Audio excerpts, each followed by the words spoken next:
Friends, जब भी हम फ्लैट परचेज करने की बात करते हैं तो रेरा आने के बाद हमारा सबसे पहला जो ध्यान जाता है वह जाता है कारपेट एरिया पर। और यह बहुत ज़रूरी भी है, क्योंकि अगर कारपेट एरिया को लेकर हम किसी बिल्डर से मोल भाव करते हैं तो न सिर्फ हम एरिया के संबंध में ठगे जाने से बच सकते हैं, बल्कि सही दाम पर एक फ्लैट को परचेज भी कर सकते हैं। अब आपको समझने वाली बात यह है कि अगर दो अलग अलग अपार्टमेंट हैं, दोनों का सुपर बिल्टअप एरिया भी एक ही है, तो यह कोई ज़रूरी नहीं है कि उन दोनों अपार्टमेंट्स में जो फ्लैट्स होंगे उनके कारपेट एरिया भी सेम ही होंगे। बल्कि यह हो सकता है कि एक अपार्टमेंट के फ्लैट का कारपेट एरिया जो है वह ज़्यादा होगा और दूसरे अपार्टमेंट का कारपेट एरिया जो है वह पहले के मुकाबले कम होगा।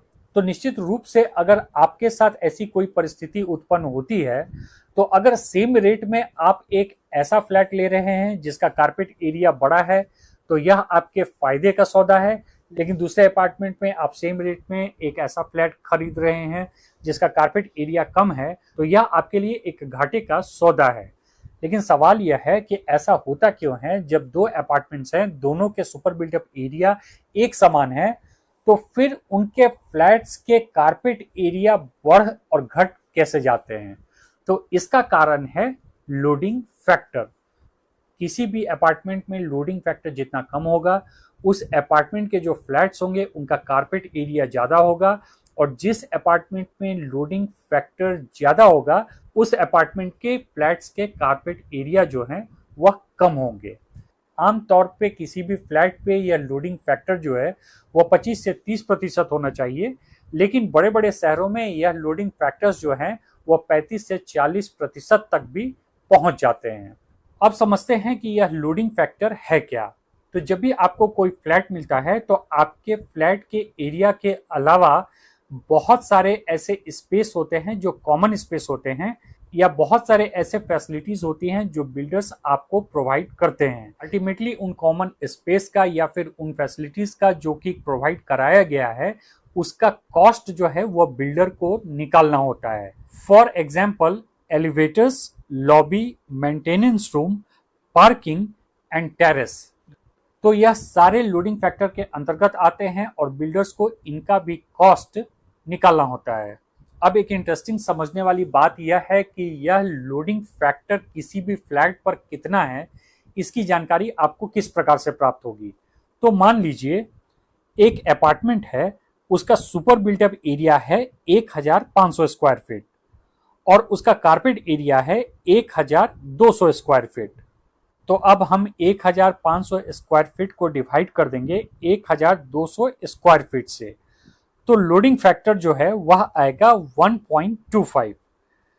0.25 का तात्पर्य है 25%।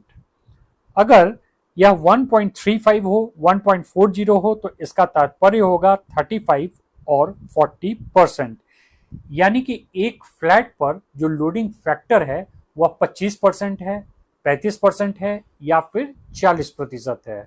तो अब आप इसको इस प्रकार से समझें कि दो अपार्टमेंट हैं, दोनों के सुपर बिल्टअप एरिया एक ही हैं। एक अपार्टमेंट का जो फ्लैट है, उस फ्लैट पर जो लोडिंग फैक्टर है वह 25% है, और दूसरे अपार्टमेंट में जो फ्लैट्स हैं उन फ्लैट्स पे जो लोडिंग फैक्टर है वह 40% है।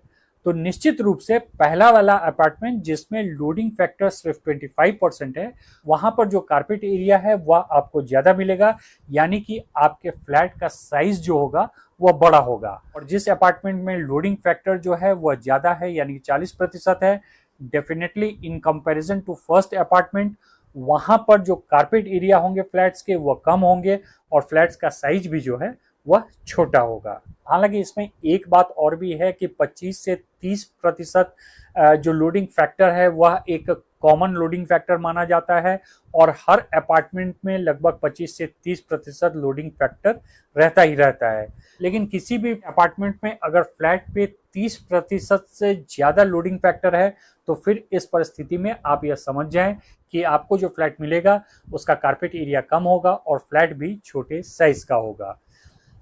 अब अगर हम रेरा के संबंध में भी देखें, तो अगर कारपेट एरिया के अनुसार भी हम फ्लैट ले रहे हैं या पेमेंट कर रहे हैं, तो फिर इसमें समझने वाली बात यह है कि जो भी कम लोडिंग फैक्टर वाले अपार्टमेंट्स होंगे वहां पे फैसिलिटीज जो हैं वह हमें ज़्यादा मिलेंगे, लेकिन जिस भी अपार्टमेंट का लोडिंग फैक्टर ज़्यादा होगा वहां जो हमें फैसिलिटी मिलेगा वह फैसिलिटी कम होगा। इसलिए कभी कभी आप फ्लैट के संबंध में रिसर्च करेंगे तो आप यह पाएंगे कि सेम अमाउंट में कहीं आपको बड़ा फ्लैट मिल रहा है, कहीं छोटा फ्लैट मिल रहा है, कहीं फैसिलिटीज ज़्यादा मिल रही है और कहीं फैसिलिटीज जो है वह कम मिल रही है। इसलिए भविष्य में जब भी आप फ्लैट देखने जाएं तो डेफिनेटली अपने साथ एक टेक्निकल बंदे को ले जाएं और न सिर्फ कारपेट एरिया, बिल्टअप एरिया और सुपर बिल्टअप एरिया के संबंध में अच्छे से जानकारी लें, बल्कि लोडिंग फैक्टर के संबंध में भी अच्छे से जानकारी लें। तो फिर इस परिस्थिति में आप बिल्डर से सही तरीके से मोल भाव कर सकेंगे, ठगे नहीं जाएंगे और सही रेट में फ्लैट को ले सकेंगे। सावधानी इसमें यह रखनी है कि लोडिंग फैक्टर से संबंधित कहीं कोई कानून नहीं है, इसको कहीं डिफाइन नहीं किया गया है कि लोडिंग फैक्टर जो है वह इतना ही होना चाहिए या इससे ज़्यादा नहीं होना चाहिए। इसलिए कहीं कहीं यह भी देखा गया है कि लोडिंग फैक्टर जो है वह 50% तक चला जाता है। इसीलिए बहुत सावधानी के साथ फ्लैट खरीदने संबंधित निर्णय आपको लेना होगा। लोडिंग फैक्टर से समझने वाली बात यह भी है कि हमारे देश के भिन्न भिन्न शहरों में बनने वाले अपार्टमेंट्स के लोडिंग फैक्टर्स भी अलग अलग होते हैं। They vary from city to city. इसलिए जिस भी सिटी में आपको अपार्टमेंट लेना हो वहाँ के शहर में इस बात को जरूर से पता कर लें कि उस शहर में जो अपार्टमेंट्स बन रहा है वहाँ ऑन एन एवरेज फ्लैट्स पे लोडिंग फैक्टर्स क्या हैं। तो आशा करता हूं मेरा ये वीडियो आपको इंफॉर्मेटिव लगा होगा और पसंद आया होगा। Thanks for watching.